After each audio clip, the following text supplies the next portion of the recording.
To Phoenix PSC learning app. അപ്പോൾ PSC related ആയിട്ടുള്ള ഇപ്പോൾ നടക്കാൻ പോകുന്ന ഡിഗ്രി മെയിൻസ് എക്സാമിൻ്റെയും അതുപോലെയുള്ള വേറെ PSC എക്സാമുകളുടെയും ഒക്കെ കണ്ടന്റുകളാണ് നമ്മൾ PSC ലേണിംഗ് ഈ ഒരു ഫിനിക്സ് PSC ലേണിംഗ് ആപ്പിലൂടെ ഷെയർ ചെയ്യാൻ ഉദ്ദേശിക്കുന്നത്. അപ്പോൾ ആദ്യമായിട്ട് ഇപ്പോൾ ദേവസ്വം LDC എക്സാമിനേഷൻ ആണ് ജൂലൈ 13 നടക്കാൻ പോകുന്നത്. ഏകദേശം 57,000 അപ്ലിക്കേഷൻസ് ആണ് LDC എക്സാമിന് പോയിട്ടുള്ളത്. അപ്പോൾ നമുക്ക് അതിനുള്ള തയ്യാറെടുപ്പിലാണല്ലേ എല്ലാവരും. അപ്പോൾ നമുക്ക് അതിൻ്റെ ഒരു 2021 നടന്നിട്ടുള്ള ഗുരുവായൂർ ദേവസ്വം ബോർഡ് എക്സാമിനേഷൻ്റെ ഒരു ക്വസ്റ്റ്യൻ പേപ്പറിലെ ക്വസ്റ്റ്യൻ ഡിസ്കഷൻ, അതിൻ്റെ ഒപ്പം അതിൻ്റെ വിശദ വിവരങ്ങൾ, അതിൻ്റെ ആനുകാലിക പ്രസക്തിയുള്ള വിവരങ്ങൾ എന്നിവയാണ് നമ്മളിപ്പോൾ ഈ ഒരു വീഡിയോയിലൂടെ ഷെയർ ചെയ്യാൻ ഉദ്ദേശിക്കുന്നത്. അപ്പോൾ വീഡിയോ ഇഷ്ടമായാൽ എല്ലാവരും ലൈക്ക് ചെയ്യുക, ഷെയർ ചെയ്യുക, സബ്സ്ക്രൈബ് ചെയ്യുക. അപ്പോൾ ആദ്യത്തെ ചോദ്യം എന്ന് പറയുന്നത് നമ്മുടെ ചന്ദ്രയാൻ 2 എന്ന് പറയുന്ന മിഷനിലെയാണ്. അപ്പോൾ ചന്ദ്രയാൻ 2 2021 എക്സാം നടന്നത്. അപ്പോൾ അന്നത്തെ ആനുകാലികം വെച്ചിട്ടാണ് ചന്ദ്രയാൻ 2 ചോദ്യം ചോദിച്ചിട്ടുള്ളത്. ചന്ദ്രയാൻ 2 മിഷനിലെ റോവറിന്റെ പേര് എന്താണെന്നുള്ളതാണ് ക്വസ്റ്റ്യൻ. അപ്പോൾ എന്തായിരുന്നു റോവറിന്റെ പേര്? നമുക്കറിയാം ചന്ദ്രയാൻ 3ലും 2ലും എല്ലാം ലാൻഡറിന്റെയും റോവറിന്റെയും പേരൊക്കെ സെയിം ആയിരുന്നു അല്ലേ. അപ്പോൾ എന്താണ് റോവറിന്റെ പേര്? നമുക്ക് എല്ലാവർക്കും അറിയാം. റോവറിന്റെ പേര് എന്തായിരുന്നു? ആരെങ്കിലും പറയാവൂ? ഓക്കെ, നിങ്ങൾ ഉത്തരം അറിയാവുന്നവർ ജസ്റ്റ് കമന്റ് ചെയ്യുക. പ്രഗ്യാനാണ് റോവറിന്റെ പേരെന്ന് പറയുന്നത്. അപ്പോൾ ചന്ദ്രയാൻ 2 റോവറിന്റെ പേര് പ്രഗ്യാൻ ആയിരുന്നു. ഇനി നമുക്ക് ചന്ദ്രയാൻ 2 കുറിച്ചുള്ള കുറച്ച് വിവരങ്ങൾ ആദ്യം പറയാം. ചന്ദ്രയാൻ 2 വിക്ഷേപിച്ചത് എപ്പോഴാണ്? 2019 ജൂലൈ 22 ചന്ദ്രയാൻ 2 വിക്ഷേപിച്ചത്. 2019 ഓഗസ്റ്റ് 20 അത് ഭ്രമണപഥത്തിലെത്തി.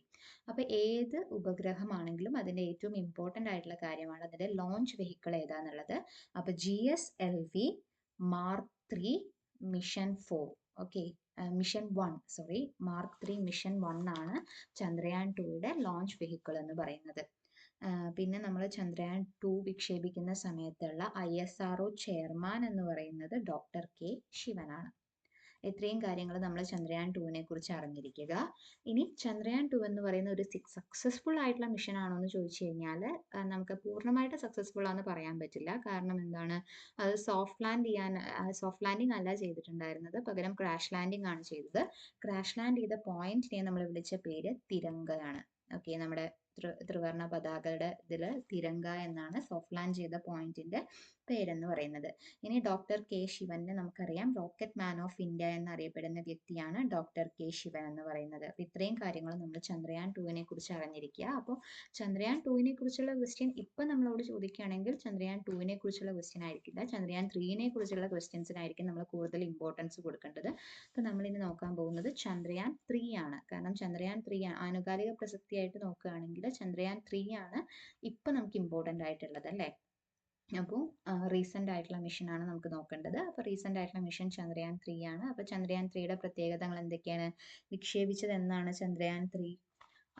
നമുക്ക് 2023 ചന്ദ്രയാൻ 3 വിക്ഷേപണം നടത്തിയത് അല്ലേ. 3 അങ്ങനെ നമുക്കൊന്ന് ജസ്റ്റ് ഒരു കമ്പാരിസൺ ചെയ്ത് പഠിക്കാവുന്നതാണ്. അപ്പോൾ 2023 ചന്ദ്രയാൻ 3 വിക്ഷേപിച്ചത്. 2023 ജൂലൈ 14 ചന്ദ്രയാൻ 3 വിക്ഷേപിച്ചത്. ഇനി ചന്ദ്രയാൻ 3 ലക്ഷ്യത്തിലെത്തിയത് 2023 ഓഗസ്റ്റ് 23 അപ്പൊ ഇതിന്റെ ഓർമ്മയ്ക്കായിട്ട് ഓഗസ്റ്റ് 23 ഇപ്പൊ ദേശീയ ബഹിരാകാശ ദിനമായിട്ടാണ് ആചരിക്കുന്നത്. അതായത് 2023 ഓഗസ്റ്റ് 23 ചന്ദ്രയാൻ 3 എവിടെ എത്തിയത്? ലക്ഷ്യസ്ഥാനത്ത് എത്തിയത്. അപ്പൊ ഈ ലക്ഷ്യസ്ഥാനത്ത് എത്തിയതിന്റെ അത് അത്രയും വലിയൊരു ലക്ഷ്യമാണ് അല്ലെ. സോഫ്റ്റ് ലാൻഡ് ചെയ്തു, നമ്മുടെ ലക്ഷ്യം പൂർത്തീകരിച്ചു, സോഫ്റ്റ് ലാൻഡ് ചെയ്യുകയാണ് ചെയ്തത്. എവിടെയാണ് സോഫ്റ്റ് ലാൻഡ് ചെയ്തത്? ചന്ദ്രന്റെ ദക്ഷിണ ധ്രുവത്തിൽ സോഫ്റ്റ് ലാൻഡ് ചെയ്തു. അപ്പൊ ചന്ദ്രന്റെ ദക്ഷിണ ധ്രുവത്തിൽ സോഫ്റ്റ് ലാൻഡ് ചെയ്ത ആദ്യത്തെ രാജ്യമാണ് ഇന്ത്യ എന്ന് പറയുന്നത്. അപ്പൊ ചന്ദ്രന്റെ ദക്ഷിണ ധ്രുവത്തിൽ സോഫ്റ്റ് ലാൻഡ് ചെയ്ത് നമ്മൾ നമ്മുടെ ലക്ഷ്യം പൂർത്തീകരിച്ചത് കൊണ്ട് തന്നെ നമുക്ക് ഇന്ത്യക്ക് അത്രയും അഭിമാനകരമായ ഒരു കാര്യമാണ്. അപ്പൊ ഓഗസ്റ്റ് 23 നമ്മൾ കോമമറേറ്റ് ചെയ്യാൻ വേണ്ടി എന്ത് ചെയ്തു?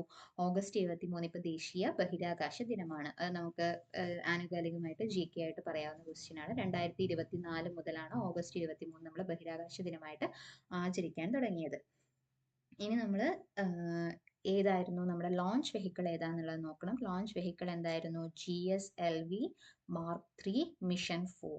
ഓക്കെ, അതായത് മിഷൻ 1 ഈ ഒരു പേര് നിങ്ങൾക്ക് കുറച്ചുകൂടെ സുപരിചിതമായിരിക്കും. നമ്മൾ നേരത്തെ പറഞ്ഞേ ഉള്ളൂ. ചന്ദ്രയാൻ 2 പറഞ്ഞപ്പോൾ നമ്മൾ എന്ത് പറഞ്ഞു? GSLV മാർക്ക് 3 മിഷൻ 1 ആയിരുന്നു ചന്ദ്രയാൻ 3, അതെ ചന്ദ്രയാൻ 2. ഇപ്പോൾ GSLV മാർക്ക് 3 മിഷൻ 4 ആണ് ഇതെന്ന് പറയുന്നത് ചന്ദ്രയാൻ 3 എന്ന് പറയുന്നത്.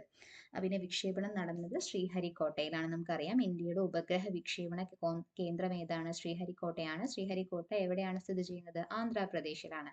ശ്രീഹരിക്കോട്ടയിലെ സതീഷ് ധവാൻ സ്പേസ് സെന്ററിൽ വെച്ചിട്ടാണ് ഉപഗ്രഹ വിക്ഷേപണം നടന്നത്. ഇനി ചന്ദ്രയാൻ 3യിൽ നിന്ന് വന്ന ഫസ്റ്റ് മെസ്സേജ് എന്താണ് എന്ന് നമുക്ക് ചോദിക്കാം. അത് ഐ ഫീൽ ലൂണാർ ഗ്രാവിറ്റി എന്നതാണ്. Okay, I feel lunar gravity എന്നതാണ് ചന്ദ്രയാൻ 3യിൽ നിന്ന് വന്ന ആദ്യത്തെ മെസ്സേജ്. അതിനുശേഷം സോഫ്റ്റ് ലാൻഡ് ചെയ്തതിനു ശേഷം ചന്ദ്രയാൻ 3 അയച്ച മെസ്സേജ് എന്താണ്? ഭയങ്കര പ്രൗഡ് ആയിട്ടുള്ള ഒരു മൊമെന്റ് ആണ്. സോ ആ സമയത്ത് അയച്ച മെസ്സേജ് എന്തായിരുന്നു? India, I reached my destination. India, I reach my destination and you too. അതായത് ഞാൻ എൻ്റെ ലക്ഷ്യത്തിലെത്തി, ഒപ്പം നീയും, അല്ലേ? ഇന്ത്യക്ക് അത്രയും പ്രൗഡ് ആയിട്ടുള്ള മൊമെന്റ് ആയിരുന്നു. So India, I reached my destination and you too എന്നതാണ് സോഫ്റ്റ് ലാൻഡ് ചെയ്തതിന് ശേഷം ചന്ദ്രയാൻ 3യിൽ നിന്ന് വന്ന മെസ്സേജ് എന്ന് പറയുന്നത്. ക്ലിയർ അല്ലേ? India, I reach my destination and you too. അപ്പോൾ വ്യത്യാസം മനസ്സിലാക്കണം. ആദ്യമായി വന്ന message I feel lunar gravity. Soft land ചെയ്തതിന് ശേഷം വന്ന മെസ്സേജാണ് India, I reach my destination and you to.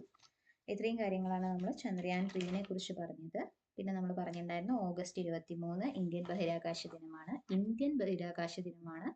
April 12 ലോക ബഹിരാകാശ ദിനം. കാരണം യൂറി ഗഗാറിൻ സ്പേസിൽ പോയതിൻ്റെ ഓർമ്മയ്ക്ക് വേണ്ടിയിട്ടാണ് ഏപ്രിൽ 12 ലോക ബഹിരാകാശ ദിനമായിട്ട് ആചരിക്കുന്നത്. പിന്നെ സോഫ്റ്റ് ലാൻഡ് ചെയ്ത, നമ്മൾ പറഞ്ഞു സോഫ്റ്റ് ലാൻഡ് ചെയ്ത 4ാമത്തെ രാജ്യമാണ് ഇന്ത്യ. ഓക്കെ, ഇതിനു മുന്നേ റഷ്യ ചെയ്തിട്ടുണ്ട്, അമേരിക്ക, ചൈന, ഈ 3 രാജ്യങ്ങൾ ചന്ദ്രനിൽ സോഫ്റ്റ് ലാൻഡ് ചെയ്തിട്ടുണ്ട്. 4ാമത്തെ രാജ്യമാണ് ഇന്ത്യ. സോഫ്റ്റ് ലാൻഡ് ചെയ്തത് പോയിന്റിന്റെ പേരാണ് ശിവശക്തി പോയിന്റ്. സോ ഈ സോഫ്റ്റ് ലാൻഡ് ചെയ്ത പോയിന്റിന്റെ പേരാണ് ശിവശക്തി പോയിന്റ് എന്ന് പറയുന്നത്. അപ്പോൾ ലാൻഡറും റോവറും നമുക്കറിയാം, നമ്മുടെ ചന്ദ്രയാൻ 2യുടെ സെയിം ലാൻഡർ ആൻഡ് റോവർ ആണ്. ലാൻഡർ വിക്രമും റോവർ പ്രഗ്യാനുമാണ്. ഓക്കെ, വിക്രം, നമുക്ക് വിക്രം ആലോചിക്കാൻ എളുപ്പമാണല്ലേ, നമ്മുടെ സിനിമയുടെ പേരൊക്കെ ആലോചിച്ച് വെച്ചാൽ മതി. Lander is Vikram and rover എന്ന് പറയുന്നത് പ്രഗ്യാനാണ്. ക്ലിയർ അല്ലേ? ഇനി ചന്ദ്രയാൻ 3യിൽ യൂസ് ചെയ്തിട്ടുള്ള പേലോഡുകൾ ഏതൊക്കെയാണെന്ന് ചോദിക്കാം. പേലോഡ്സ് എന്തൊക്കെയാണ്? രംഭ, ILSA, ചാസ്റ്റ്, LRA, ഇവയൊക്കെ ഇമ്പോർട്ടൻ്റ് ആയിട്ട് നമ്മൾ യൂസ് ചെയ്തിട്ടുണ്ടായിരുന്ന പേലോഡുകളാണ്. ക്ലിയർ അല്ലേ? അപ്പോൾ ഇത്രയും കാര്യങ്ങളെങ്കിലും നമ്മൾ ചന്ദ്രയാൻ 3നെ കുറിച്ച് അറിഞ്ഞിരിക്കണം. ഇതിൽ എന്ത് വേണമെങ്കിലും ചോദിക്കാം. അപ്പോൾ എന്തൊക്കെയായിരുന്നു നമ്മൾ ഇത്രയും നേരം പറഞ്ഞ പോയിന്റ് എന്ന് പറയുന്നത്? 2023 ജൂലൈ 14 ചന്ദ്രയാൻ 3 നമ്മൾ വിക്ഷേപിച്ചത്. 2023 ഓഗസ്റ്റ് 23 ലക്ഷ്യസ്ഥാനത്തെത്തിയത്. ഇതിനെ നമ്മൾ ഇതിന്റെ സ്മരണയ്ക്കായിട്ട് ഓഗസ്റ്റ് 23, 2024 തൊട്ട് ദേശീയ ബഹിരാകാശ ദിനമായിട്ടാണ് ആചരിക്കുന്നത്. ലോക ബഹിരാകാശ ദിനം ഏപ്രിൽ 12. പിന്നെ ദക്ഷിണ ധ്രുവത്തിൽ സോഫ്റ്റ് ലാൻഡ് ചെയ്ത ആദ്യത്തെ രാജ്യമാണ് ഇന്ത്യ എന്ന് പറയുന്നത്. GSLV മാർക്ക് 3 മിഷൻ 4 ആണ് നമ്മുടെ ലോഞ്ച് വെഹിക്കിൾ എന്ന് പറയുന്നത്. സോ ശ്രീഹരിക്കോട്ടയിൽ നിന്നാണ് ലോഞ്ച് ചെയ്തത് സതീഷ് ധവാൻ സ്പേസ് സെന്ററിൽ. ആ സമയത്ത് ISRO ചെയർമാൻ സോമനാഥ് ആണ്. ISRO ചെയർമാൻ എത്രാമത്തെ ഡോക്ടർ എസ് സോമനാഥ് ആണ്. ഡോക്ടർ എസ് സോമനാഥ് എന്ന് പറയുന്നത് 10ാമത്തെ ISRO ചെയർമാനും 5ാമത്തെ മലയാളിയുമാണ്. ഓക്കെ, അത് നമുക്ക് അറിഞ്ഞിരിക്കണം. ഇത്രയും കാര്യങ്ങൾ നമ്മൾ പറഞ്ഞു. അതിനുശേഷം നമ്മൾ ISROയുടെ ആദ്യത്തെ ചാന്ദ്ര ദൗത്യമായിട്ടുള്ള ചന്ദ്രയാൻ 1നെ കുറിച്ചാണ് ഇനി നമുക്ക് പറയാനുള്ളത്. അപ്പോൾ ചന്ദ്രയാൻ 2ഉം ചന്ദ്രയാൻ 3യും ക്ലിയർ ആണെന്ന് വിശ്വസിക്കുന്നു. ഇനി നമുക്ക് പറയാനുള്ളത് എന്തിനെ കുറിച്ചാണ്? നമ്മൾ രണ്ടിനെ കുറിച്ചും പറഞ്ഞ സ്ഥിതിക്ക് ആദ്യത്തെ ചാന്ദ്ര ദൗത്യത്തെ നമ്മൾ മറക്കാൻ പാടില്ല, അല്ലേ? അപ്പോൾ നമ്മുടെ ഇന്ത്യയുടെ ആദ്യത്തെ ചന്ദ്ര ദൗത്യം എന്ന് പറയുന്നത് ചന്ദ്രയാൻ 1 ആണ്. അപ്പോൾ ചന്ദ്രയാൻ 1 വിക്ഷേപിച്ചത് എപ്പോഴാണ്? 2008 ഒക്ടോബർ 22 ചന്ദ്രയാൻ 1 വിക്ഷേപിച്ചത്. ചന്ദ്രയാൻ 1 വിക്ഷേപിച്ച വെഹിക്കിൾ എന്ന് പറയുന്നത് PSLV C11. അതായത് മുന്നേയുള്ള വെഹിക്കിൾസ് ഒക്കെ GSLV ആയിരുന്നു. GSLVയുടെ ഫുൾ ഫോം എന്താണ്? Geosynchronous satellite launching vehicle. ഇതിൽ PSLV വെച്ചിട്ടാണ് PSLV polar satellite launching vehicle ആണ്. PSLV ആണ് ചന്ദ്രയാൻ 1ൽ യൂസ് ചെയ്തിട്ടുണ്ടായിരുന്നത്. ചന്ദ്രയാൻ 2ലും 3ലും GSLV ആണ് നമ്മൾ യൂസ് ചെയ്തിട്ടുള്ളത്. നമുക്ക് ക്ലിയർ ആയിട്ട് അറിഞ്ഞിരിക്കണം. അപ്പോൾ വിക്ഷേപിച്ചത് 2008 ഓഗസ്റ്റ് 22 ലക്ഷ്യസ്ഥാനത്തെത്തിയത് 2008 നവംബർ 14 ക്ലിയർ അല്ലേ? ഈ നവംബർ 14 കേൾക്കുന്ന സമയത്ത് നമുക്ക് ആരെയാ ഓർമ്മ വരുന്നത്? എല്ലാവർക്കും ഒരു പേര് ഓർമ്മ വരും, അല്ലേ? അതെ, നമ്മുടെ ആദ്യത്തെ പ്രൈം മിനിസ്റ്റർ ആയിട്ടുള്ള ജവഹർലാൽ നെഹ്റു. അപ്പോൾ ജവഹർലാൽ നെഹ്റുവിന്റെ ജന്മദിനം ദിവസം 2008 നവംബർ 14-നാണ് ചന്ദ്രയാൻ 1 ലക്ഷ്യസ്ഥാനത്ത് എത്തിയത്.